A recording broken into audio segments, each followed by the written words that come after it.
Hey, what's going on, everyone? This is Mitch. Good Thursday evening to you all. Hope you guys are feeling well out there. I've had a great day, a great work week. As we inch a little bit closer to the weekend, I got you a pretty big update on the tropics, pretty important update. There's going to be two main topics, which is obviously Major Hurricane Fiona, which is going to bring some pretty significant impacts to Bermuda. I'm not expecting a direct impact, but you guys are going to get hit pretty hard. We'll give you an update on that. We'll give you the latest and greatest information on Nova Scotia, areas of Newfoundland, which are under hurricane watches. Some people are saying this might be the worst storm ever. I'm not too certain on that, just because we haven't seen this actually hit yet, but this is going to be a pretty significant storm for you folks up there in Canada, Nova Scotia, and areas of Newfoundland, surrounding areas. But we're also going to give you the latest and greatest information on 98L, this invest that could potentially develop into Hermine or Ian. Doesn't really matter. Either way, this is going to be a named storm, whether it's one or the other. Doesn't really matter so much because it doesn't really influence impacts, right? So there's been some shifts today with that. So we're going to give you the information, latest information on that. If you guys have not subscribed, certainly consider doing that. Like the video if you like it. It really goes away. And I really want to mention really quick, thank you all for the amazing support over the last really month. You guys are just supporting somebody's passion. And you guys are a blessing. You give me an audience to talk about what I truly love, which is the weather. So I really appreciate you guys. So if you guys got anything that I can pray about, pray over, please put it in the comments below. It gives me an opportunity to pray over it, and it gives others an opportunity to do so too. So I want to really briefly mention, and then we'll get off the intro. I know I don't put chapters in my videos, guys. I really hope to do that when I can make this a full-time hobby. I really do. But after the video, I'm going to try to put a link where you can skip over to certain areas of the video. But we're going to talk about Hurricane Fiona first, and then we're going to talk about the latest information for this invest down here that I think probably a lot more people are concerned about, just because I have more viewers in the U.S. than Canada. But we need to talk about Fiona, because this could bring some significant life-threatening impacts to Nova Scotia. Fiona, per the latest 2 p.m. but 5 p.m. update too, 130 mile per hour storm. I'm not really expecting this to strengthen any more than this. This is still barely inside a Category 4 status, so a major hurricane Bermuda right here. And this still has a 90% chance to develop in the next 5 days. Well, I'm sorry, this is the next 5 days. Let's see if we got some latest information here. Yeah, we do. So 60% chance for this to develop in the next 5 days. Two, either this is going to be Hermine or this is, or one will be Ian. But either way, it doesn't matter. But going further, we're looking at the Atlantic Basin as a whole. Here's that invest that could take a name. And then here is 98L right here. It actually has a nice low-level circulation. It's still elongated. We'll get a little bit closer on that here in a second. And then look at Fiona. Doesn't have a completely cleared out eye, but it is really starting to slowly bring some impacts to Bermuda. Nothing too crazy as of right now, but that'll change overnight. And this is going to head towards Nova Scotia. Closer look at Fiona as the sun goes down. Here, see this little area right here? That is Bermuda. The eye obviously not completely cleared out. Normally you look for that in these Category 5 hurricanes. So you still have those clouds inside the eye, but it's obvious where the eye is. Very healthy hurricane that is going to get close. What we don't want for Bermuda is for this inner eye wall, or this outer eye wall, this eye wall in general, to get anywhere close to Bermuda. Inside this area right here is 100 mile per hour winds at the surface, and we don't want that for Bermuda. Not many not many structures can withstand that, especially when it's consistent. And then we look at this invest. If you look really closely under all these bright colors, yellows, oranges, greens, you see a little spin right here. You can barely see it really. But the idea is there going to be a dominant vortex that forms to the north or the south? That is going to tell us ultimately where this goes in the short term and give us a much more concrete idea of where this goes in the medium to long term. Is it going to hit Florida in the next 5 days? Is it going to sneak into the Gulf of Mexico and become something that we talk about for a lot longer? It can strengthen much more. Models have liked the idea of a piece of northern energy forming and this taking more the northern route. But right now, we still just are not quite sure. But I think we'll know a lot more in the next 48 hours. But we're still here to show you the latest information.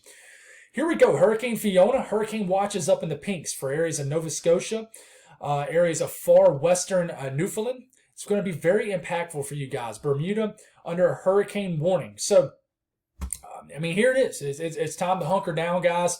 And I haven't showed this, but I'm going to show you. This is actual Zoom Earth. This is a heck of a site, guys, to check out. Literally just Google Zoom Earth.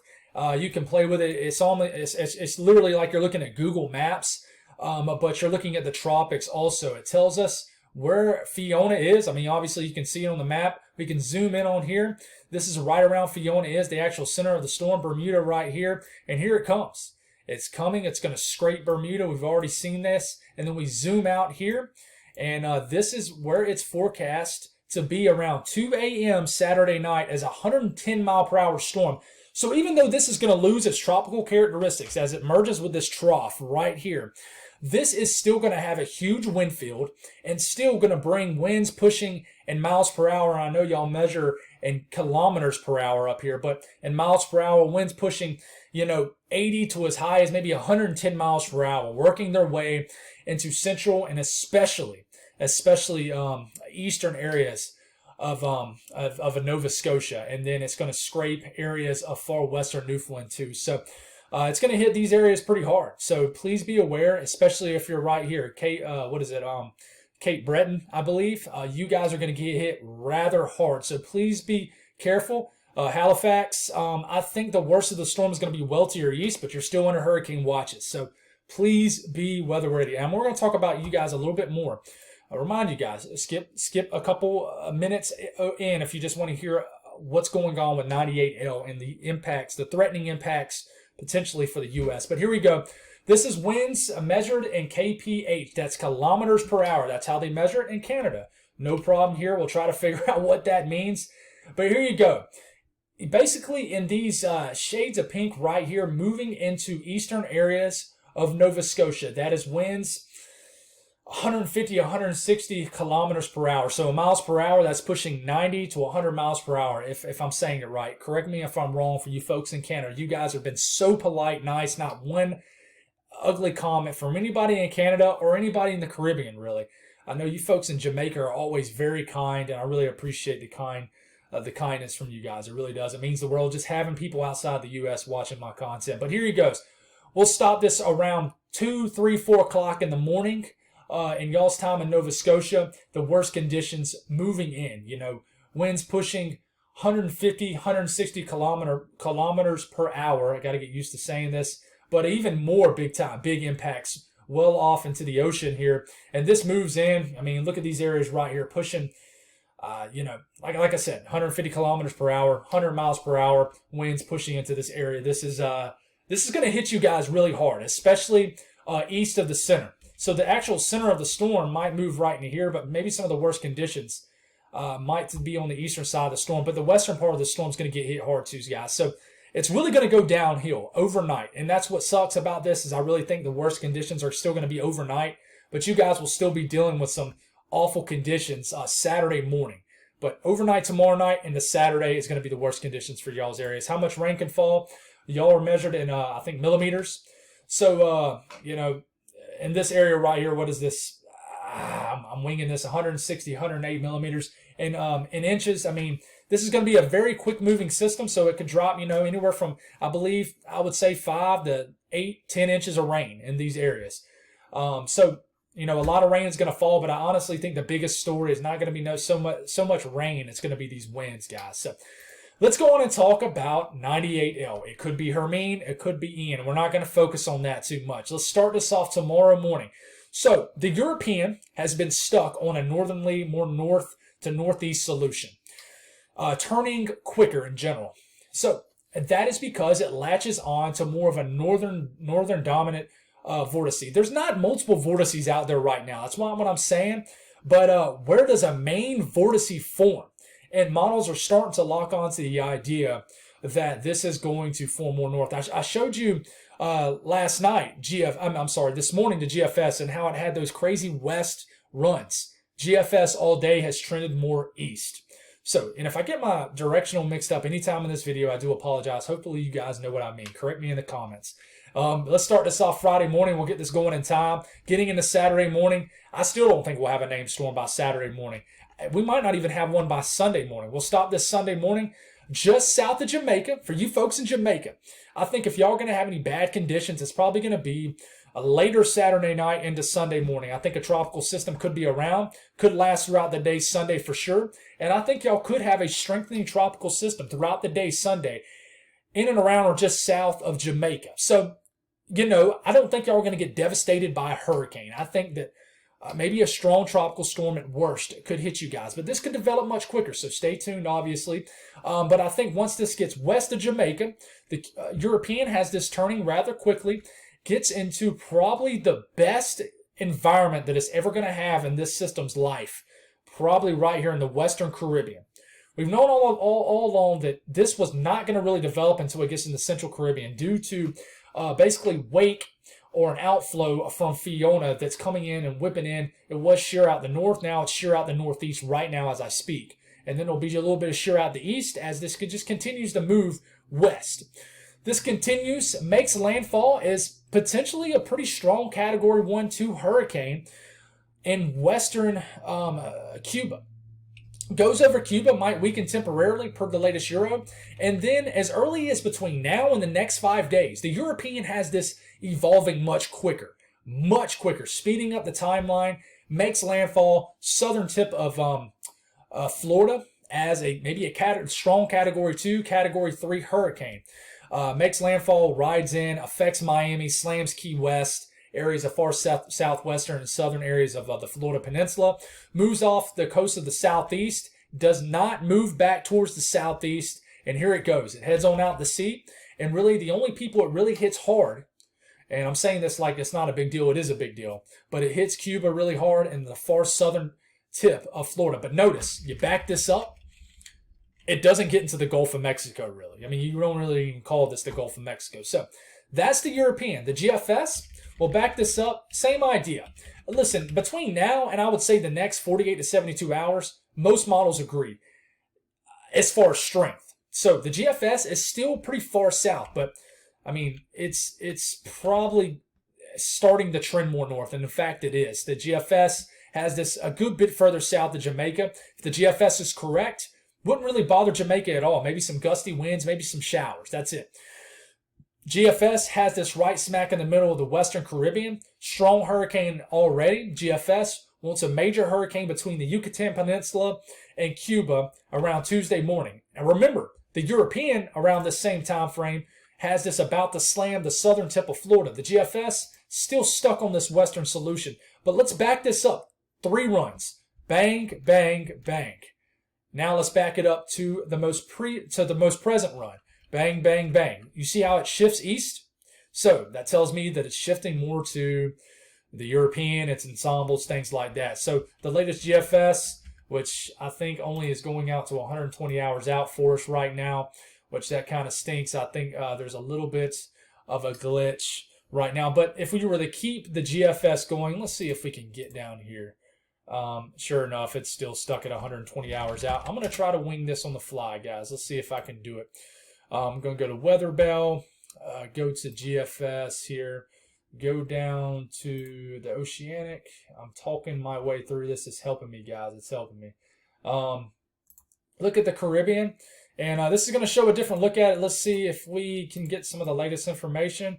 No, it looks like all guidance is stuck. So it looks like the GFS is just glitching right now. So the GFS has a strong major hurricane entering the middle of the Gulf of Mexico. Where it goes after that, it really doesn't matter too much. We look at the GEFS ensembles. How are they looking? Not much different than the one previous to this. So this is a great tool to look at the ensemble runs. Not a lot's changed from one run to the next, at least 66 hours out. And guys, they're having a lot of issues with these sites right now because a lot of people are flooding these sites, and it's just slowing the servers down and slowing internet feeds down, things like that. I'm not computer savvy, but in general, it is just slowing the weather world down out there. Latest icon, what does it show? This is from 18Z, literally the latest icon. Icon has this making landfall. Gets very close to Jamaica right here. Is a weak tropical storm. Probably sometime Sunday in general, you guys might get some tropical storm conditions, but still a pretty weak storm. Makes landfall as a strong tropical storm in Cuba. Strengthens in those very warm waters between Cuba and the southern tip of Florida, reading around the Key West area, some of the warmest waters in the world.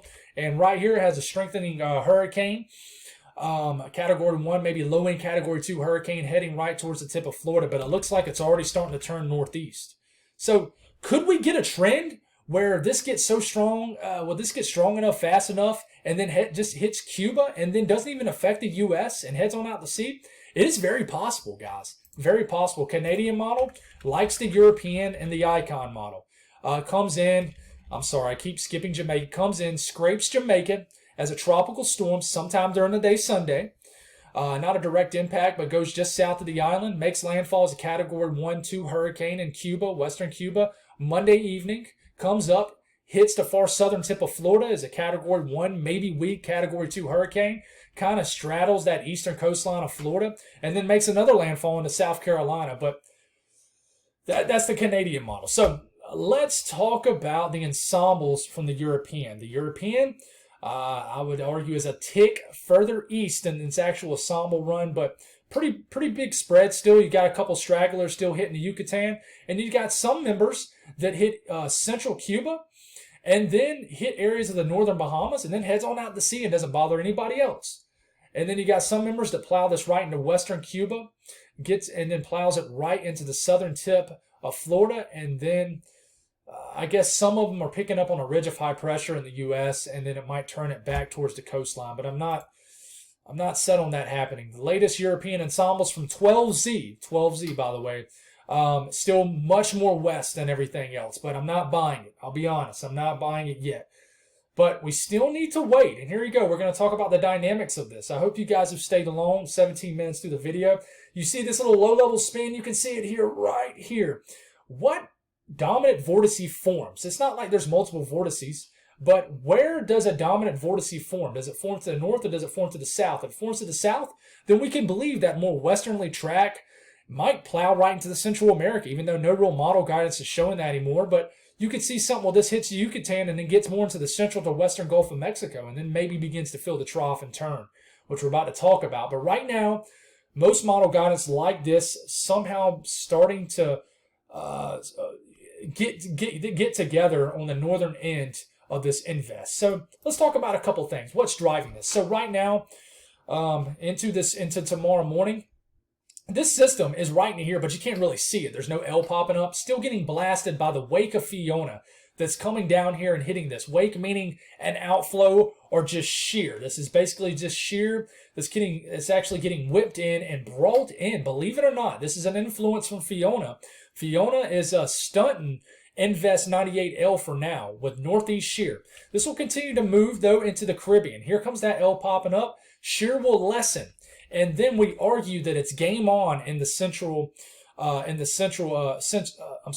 Caribbean. Game on meaning this is when it starts to get into an environment that supports strengthening, at least somewhat strengthening, in and around and just south of Jamaica. The European continues, and then it gets under what we call, and we'll stop this right around here, an anticyclonic flow. Meaning, on top of the storm, winds are moving in the opposite direction as the actual cyclonic flow of the tropical system, which goes like this in the northern hemisphere. So, well above the storm, you got a flow that's going in like this. So this is, I know I've said it a million times, but this is actually pushing air away from the center of the storm, allows more air to rise. We know that rising air, if you don't, I guess I'm telling you, we know that rising air causes more convection. Sinking air limits convection, does away with it. So it allows the storm to almost ventilate or breathe. And when you have that mixed with sea surface temperatures in this area into the mid to upper 80s, it allows for not only the potential for gradual, but the potential for rapid strengthening, especially if it gets into the Gulf of Mexico. But you see these little wind streams right here pointing this way?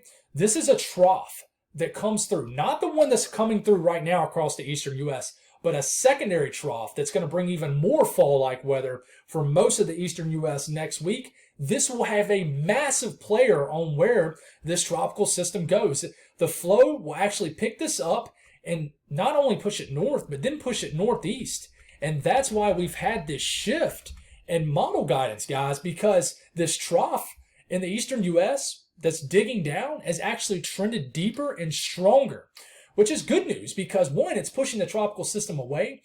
And second, it's bringing deeper, more dry air, fall-like air, and nice conditions overall for more of the U.S. So, but look at this. Another way we can look at this is steering current wise is here's our tropical system down here. Very weak steering currents down here. Nothing really, making this flow. It's just kind of a meandering out here, but it's still got a nice flow. And there's a lot of strengthening that's going on here in and around the Jamaica and just south of Cuba area. And because it has such a favorable environment. And we know that with strengthening, a stronger tropical storm or hurricane likes to gain more latitude. It likes to head more north. And in response, it begins to fill this trough. So it fills that weakness, starts to pull north, and it almost gets completely influenced by this weakness and steered by it. This big old trough, and then that's what steers it. There's no really big ridging down here. You see this red right here? That's ridging of high pressure. There's none of that going on out here. So there's nothing steering it as far as a ridge of high pressure. So another way to look at this is here comes this tropical system. This is the European showing that major trough potentially. Trough meaning cold front. I know I say trough and just assume you guys know what I'm talking about. But I mean cold front. This is a big steering factor for what could be Hermine or Ian down here. And this is going to actually yank it away potentially. This could be a saving grace for the Gulf of Mexico. But we could have a windshield wiper effect where basically models are going east one day and then the next day they're going the other way, which is more of the threatening scenario. But we have to watch this east trend because we could just east trend it all the way out to the point where it doesn't really affect many people. So stay tuned for an update in the morning. Big weekend ahead of watching models and not just watching models, but actually watching real-time observations. So God bless all y'all. Have a great night out there. Stay safe in Bermuda tonight. Praying for you guys. Hoping for the best for you guys. And I hope you guys are preparing up there in Nova Scotia. God bless everybody.